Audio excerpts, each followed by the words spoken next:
Hey guys, so just finishing up our conversation on the ankle inversion injury, the most common injury that occurs at the ankle when you roll over your ankle. At this point, we've discussed immediate steps that you can cover off in the days and first week following the injury, things like unloaded movement, compression and elevation.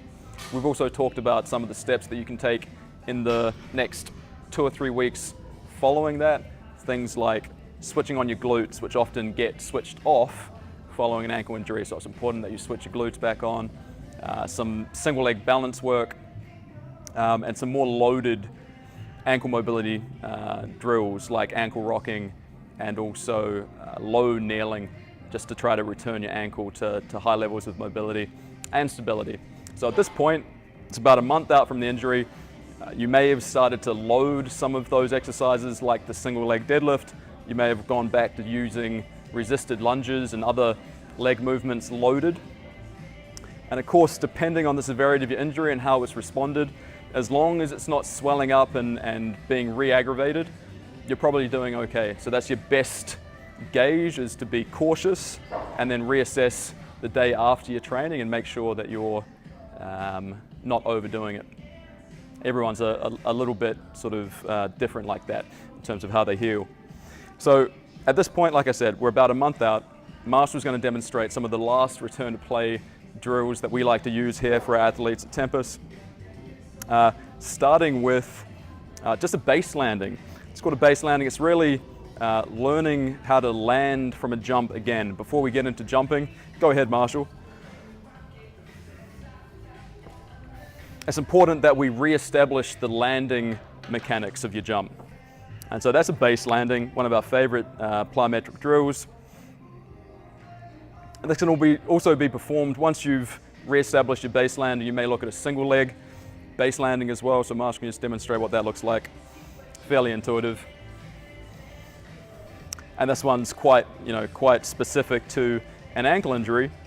Really spending extra time on that injured ankle to make sure that you don't have any guarding mechanisms built up around it, any reflexes that are stopping you from landing effectively and efficiently. So base landings we really like for ankle injuries. The next exercise is a jump to single leg stick or hop to single leg stick. So go ahead, Marshall, just show us your jump to single leg. Excellent. And one more time, just on the other side. So the important thing here is that you don't jump too far, particularly while you're learning the movement, and that you stick the landing and be able to pause there just for a second. Right, and make sure that you're comfortable there and your body responds well to that movement. One of the last things we like to do is a lateral bound to stick.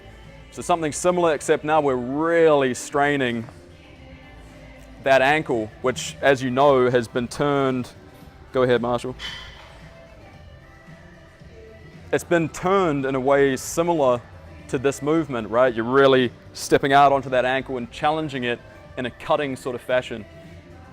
You can progress this by landing on a Bosu ball, one of those half dome pieces of equipment, as a progression here. So jumping out onto a Bosu ball and back off as a progression of that lateral bound. Other than that, returning to some light running and sprint work, getting back into your jumping, and then going right back into your loaded strength training as well are the last steps before you return to play. And of course, working in with your clinicians and your coaches and making sure that everybody's across this information is really important as well.